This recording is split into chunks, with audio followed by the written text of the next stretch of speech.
Good morning दोस्तों, स्वागत है आपका अपने यूट्यूब चैनल VS स्टडी में। दोस्तों आज है 5 जनवरी 2022 और 5 जनवरी 2022 से करंट अफेयर्स के जितने भी इंपॉर्टेंट क्वेश्चन बनेंगे उन पे हम लोग चर्चा करेंगे। इससे पहले अगर आप हमारे चैनल पे नए हैं तो हमारे चैनल को सब्सक्राइब करना बिल्कुल न भूलें और बेल आइकन जरूर दबा दें हमारे नए नए वीडियो से अपडेट रहने के लिए। तो दोस्तों 5 जनवरी 2022 के जो करंट अफेयर्स के क्वेश्चन हैं उनमें से आज का पहला क्वेश्चन है, निम्न में से किस राज्य ने हाल ही में पेंशन भोगियों यानी 2022 के लिए डिजिटल जीवन प्रमाण पत्र प्रणाली शुरू की है। तो दोस्तों अभी हाल ही में उड़ीसा राज्य ने हाल ही में पेंशन भोगियों यानी 2022 के लिए डिजिटल जीवन प्रमाण पत्र प्रणाली की शुरुआत की है। तो इसका सही ऑप्शन होगा डी ऑप्शन, उड़ीसा। अब उड़ीसा ने की है तो जानते हैं इसके बारे में। दोस्तों उड़ीसा के मुख्यमंत्री नवीन पटनायक ने हाल ही में पेंशन भोगियों यानी 2022 के लिए पहचान सत्यापन और जीवन प्रमाण पत्र जमा करने के लिए एक ऑनलाइन सेवा डिजिटल जीवन प्रमाण पत्र प्रणाली शुरू की है। इसकी मदद से पेंशन भोगियों को किसी भी सरकारी कार्यालय में आए बिना मोबाइल फोन का उपयोग करके जीवन प्रमाण पत्र डिजिटल रूप से जमा करने में मदद मिलेगी। अगला question, photo journalist Danish Siddiqui को मरणोपरांत किस प्रेस द्वारा हाल ही में 2020 के लिए जर्नलिस्ट ऑफ द ईयर से सम्मानित किया गया है?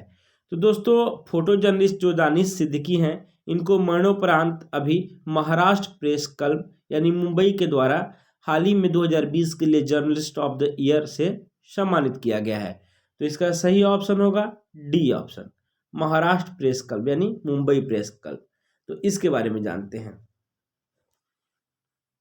दोस्तों मुंबई प्रेस क्लब द्वारा फोटो जर्नलिस्ट दानिश सिद्दीकी को मरणोपरांत हाल ही में 2020 के लिए जर्नलिस्ट ऑफ द ईयर से सम्मानित किया गया है।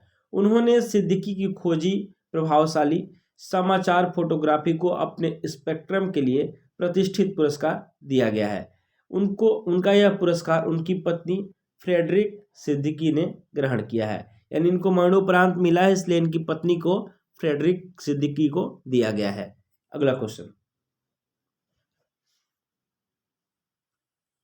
भारतीय रिजर्व बैंक हाल ही में आवधिक केवाईसी अपडेट की समय सीमा बढ़ाकर कब तक कर दी है? तो दोस्तों अभी भारतीय रिजर्व बैंक ने जो है आवधिक केवाईसी अपडेट की समय सीमा बढ़ाकर 31 मार्च 2022 कर दी है। तो इसका सही ऑप्शन होगा ए ऑप्शन, 31 मार्च 2022। अब 31 मार्च 2022 की है तो क्यों की है इसके बारे में जानते हैं। दोस्तों 31 मार्च 2022 यानी भारतीय रिजर्व बैंक ने हाल ही में ओमिक्रॉन में के बढ़ते प्रकोप के बीच आवधिक केवाईसी अपडेट की समय सीमा को 3 महीने और बढ़ाकर 31 मार्च 2022 तक कर दिया है। साथ ही सरकार ने मार्च 2021 को समाप्त वित्त वर्ष 2020 से 21 के सेशन के लिए जीएसटी वार्षिक रिटर्न दाखिल करने की समय सीमा को 2 महीने बढ़ा दिया है। यानी जो अभी प्रकोप चल रहा है कोविड का, उस सिचुएशन में अभी ओमिक्रॉन का जो बढ़ता प्रकोप है इसको लेकर के अभी आरबीआई ने ये जो है बढ़ा दिया है। तो इसको 31 मार्च 2022 कर दिया है जो कि 3 महीने के लिए बढ़ गया है। अगला क्वेश्चन, केंद्रीय शिक्षा मंत्री धर्मेंद्र प्रधान ने हाल ही में कितने दिवसीय पढ़े भारत अभियान की शुरुआत की है? तो दोस्तों केंद्रीय शिक्षा मंत्री धर्मेंद्र प्रधान अभी हाल ही में 100 दिवसीय पढ़े भारत अभियान की शुरुआत की है। तो इसका सही ऑप्शन होगा डी ऑप्शन, 100 दिवसीय। अब 100 दिवसीय की है तो ये पहले ये जानते हैं कि पढ़े भारत अभियान के तहत क्या होगा। तो आइए जानते हैं। दोस्तों केंद्रीय शिक्षा मंत्री धर्मेंद्र प्रधान ने हाल ही में 100 दिवसीय पठन अभियान यानी पढ़े भारत अभियान की शुरुआत की है, जिसमें छात्रों के सीखने के स्तर में सुधार के लिए शुरू किया गया है। यह अभियान बच्चों को उनके परिवेश और वास्तविक जीवन की स्थिति से संबंधित करने में मदद करेगा। इस अभियान में कक्षा 8 तक पढ़ने वाले बच्चों को शामिल किया जाएगा। अगला क्वेश्चन, केंद्र सरकार ने हाल ही में जनगणना 2021 को कब तक स्थगित करने की घोषणा की है? तो दोस्तों अभी केंद्र सरकार ने सितंबर 2022 तक जनगणना 2021 को स्थगित करने की घोषणा की है। तो इसका सही ऑप्शन होगा डी ऑप्शन, सितंबर 2022। अब सितंबर 2022 तक स्थगित करने की घोषणा की है, तो जानते हैं इसके बारे में।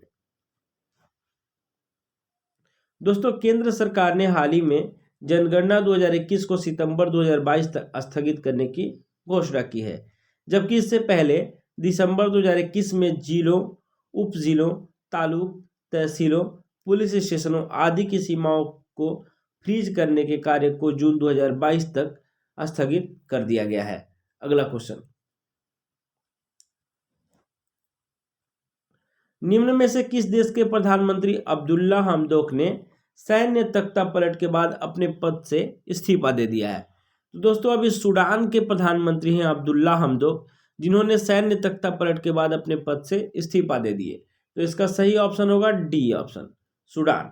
अब सूडान के रहने वाले हैं, तो जानते हैं इन्होंने क्यों इस्तीफा दिया इसके बारे में। सूडान के प्रधानमंत्री अब्दुल्ला हमदोक ने हाल ही में सैन्य तख्ता पलट के बाद पैदा हुए राजनीतिक गतिरोध और व्यापक लोकतंत्र समर्थन के विरोध के बीच अपने पद से इस्तीफा दे दिए। यानी जो है अभी व्यापक लोकतंत्र और राजनीतिक विरोध पैदा जो हो रहा है, उनको लेकर के इन्होंने अपने पद से इस्तीफा दे दिया है। उन्होंने सूडान की सत्ता के हस्तांतरण सरकार में आमजन का एक चेहरा माना जाता था। उन्हें हाल ही में अक्टूबर 2021 में एक समझौते के तहत दोबारा नियुक्त किया गया था। यानी इनको दोबारा नियुक्त किया गया था। अभी जो है फिर से ये जो है अपना सैन्य तख्ता पलट के बाद हुए राजनीतिक गतिरोध के कारण ये जो है पद से इस्तीफा दे दिए हैं। अगला क्वेश्चन, रेलवे बोर्ड का नया अध्यक्ष और सीईओ किसे नियुक्त किया गया है? तो दोस्तों रेलवे बोर्ड का नया अध्यक्ष और सीईओ बीके त्रिपाठी को यानी नियुक्त किया गया है। तो इसका सही ऑप्शन होगा बी ऑप्शन, बीके त्रिपाठी। अब बीके त्रिपाठी को नियुक्त किया गया है, तो जानते हैं इनके बारे में। दोस्तों ये हैं बीके त्रिपाठी। अब इनको रेलवे बोर्ड का नया अध्यक्ष और सीईओ नियुक्त किया गया है। दोस्तों इनके बारे में जानते हैं।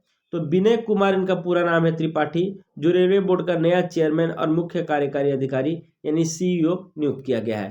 कैबिनेट की नियुक्ति समिति एसीसी ने शुक्रवार को त्रिपाठी की नियुक्ति पर मुहर लगा दी। विनय त्रिपाठी ने सुनीता शर्मा की जगह ली है, जो शुक्रवार को सेवानिवृत्त हो गए। यानी ये सुनीता शर्मा की जगह पे विनय त्रिपाठी अभी रेलवे बोर्ड के नए चेयरमैन और सीईओ बने हैं। तो दोस्तों आज के लिए इतना ही। अगर हमारे क्वेश्चन या से रिलेटेड कोई भी सुझाव या शिकायत हो तो हमें कमेंट बॉक्स में जरूर बताएं। इससे पहले अगर आप हमारे चैनल पर नए हैं तो हमारे चैनल को एक बार सब्सक्राइब कर दें, बेल आइकन दबाना ना भूलें हमारे नए नए वीडियो से अपडेट रहने के लिए। तो आज के लिए इतना ही। Thanks for watching my video.